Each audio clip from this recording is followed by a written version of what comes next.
چند مفید باتیں جنہیں جان کر آپ کا بہت فائدہ ہوگا۔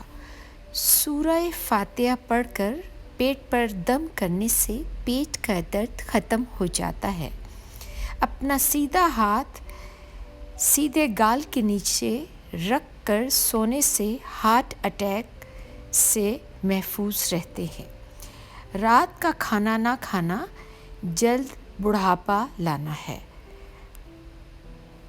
اپنا چہرہ یا ہاتھ دوپٹے یا لباس سے صاف کرنا بھولنے کی بیماری پیدا کرتا ہے، اور اگر کسی کو حج پر جانے کی طلب ہو اور کوئی وسیلہ نہ ہو تو روزانہ 21 مرتبہ سورہ فتح کی آیت نمبر 27 کا